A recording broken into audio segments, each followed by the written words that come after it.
ಮೊದಲು ಬಾಣಲಿಗೆ ಒಂದು 3 ಸ್ಪೂನ್ ಕಡಲೆಬೇಳೆ, ಇದನ್ನು ಚೆನ್ನಾಗಿ ನಾವು ಕೆಂಪಗಾಗೋವರೆಗೂ ಹುರ್ಕೋಬೇಕು. ಫುಲ್ ಕೆಂಪಗೆ ಆಗಬೇಕದು. ಅದು ಹುರ್ಕೊಂಡ ನಂತರ ಅದಕ್ಕೆ 2 ಸ್ಪೂನ್ ಉದ್ದಿನಬೇಳೆ ಹಾಕಿ ಅದನ್ನು ಕೂಡ ನಾವು ಫ್ರೈ ಮಾಡ್ಕೋಬೇಕು ಚೆನ್ನಾಗಿ.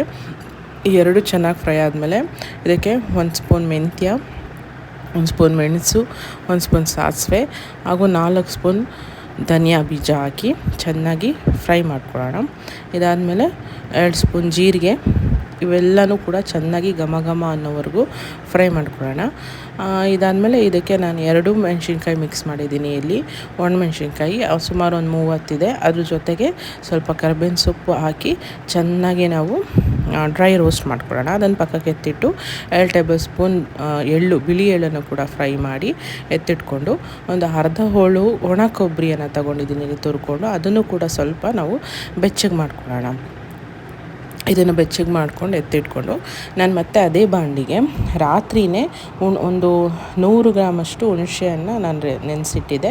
ಅದನ್ನು ಚೆನ್ನಾಗಿ ರಸ ಬರೋವರೆಗೂ ನೀರು ತೆಗೆದು ಆ ನೀರನ್ನು ಇಲ್ಲಿ ಹಾಕಿದ್ದೀನಿ. ಅದಕ್ಕೆ ಒಂದು 50 ಗ್ರಾಮ್ಸಷ್ಟು ಬೆಲ್ಲ ಮತ್ತು ಒಂದು ಸ್ವಲ್ಪ ಉಪ್ಪು ಹಾಕಿ ಚೆನ್ನಾಗಿ ಕುದಿಬೇಕು. ನೋಡಿ, ಈ ಕನ್ಸಿಸ್ಟೆನ್ಸಿ ಬರೋವರೆಗೂ ಚೆನ್ನಾಗಿ ಗಟ್ಟಿಯಾಗೋವರೆಗೂ ಕುದಿಸಿ ನಾವೇನು ಡ್ರೈ ರೋಸ್ಟ್ ಮಾಡ್ಕೊಂಡಿದ್ವಲ್ಲ ಕಾಳುಗಳು, ಅದನ್ನೆಲ್ಲ ಪುಡಿ ಮಾಡಿ ಇದಕ್ಕೆ ಹಾಕಬೇಕು. ಕಾಳುಗಳು ಹಾಗೂ ಎಳ್ಳನ್ನು ಕೂಡ ಪುಡಿ ಮಾಡಿ ಇದ್ರ ಜೊತೆಗೆ ಮಿಕ್ಸ್ ಮಾಡಬೇಕು.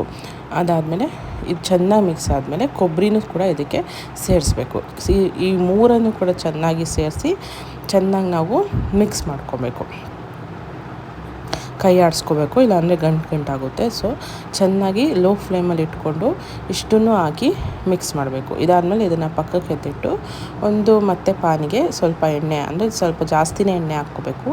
ಅದಕ್ಕೆ 1-2 ಸ್ಪೂನಷ್ಟು ಸಾಸಿವೆ, 1 ಸ್ಪೂನಷ್ಟು ಕಡಲೆಬೇಳೆ, 1-2 ಸ್ಪೂನಷ್ಟು ಉದ್ದಿನಬೇಳೆ ಹಾಗೂ 1 ಇಡೀ ಕಡಲೆ ಬೀಜ ಹಾಕಿ ರೋಸ್ಟ್ ಮಾಡಿಕೊಂಡು ಅದಕ್ಕೆ ಸ್ವಲ್ಪ ಇಂಗು, ಆಮೇಲೆ 1 ಗೆಡ್ಡೆಯಷ್ಟು ಬೆಳ್ಳುಳ್ಳಿ ಹಾಕಿ ಅದನ್ನು ಕೂಡ ಒಂದು ಸ್ವಲ್ಪ ಚಿಟಿಕೆ ಅರಿಶಿನ ಹಾಕಿ ಅದನ್ನು ನಾವೇನು ಮಾಡಿರ್ತೀವಲ್ಲ ಆ ಗೊಜ್ಜು, ಅದಕ್ಕೆ ನಾವು ಈ ಒಗ್ಗರಣೆನ ಹಾಕಿ ಚೆನ್ನಾಗಿ ಮಿಕ್ಸ್ ಮಾಡಿಕೊಂಡು ತಣ್ಣಗಾದ್ಮೇಲೆ ನಾವು ಒಂದು ಏರ್ ಟೈಟ್ ಕಂಟೈನರಲ್ಲಿ ಹಾಕ್ಕೊಂಡು ಸ್ಟೋರ್ ಮಾಡ್ಕೊಬೋದು. ಇದನ್ನು ನಾವು 1-2 ತಿಂಗಳವರೆಗೂ ಸ್ಟೋರ್ ಮಾಡ್ಬೋದು ಫ್ರಿಜ್ಜಲ್ಲಿ. ಈ ವಿಡಿಯೋ ಇಷ್ಟ ಆಗಿದೆ ಲೈಕ್, ಶೇರ್, ಸಬ್ಸ್ಕ್ರೈಬ್ ಮಾಡಿ. Thank you.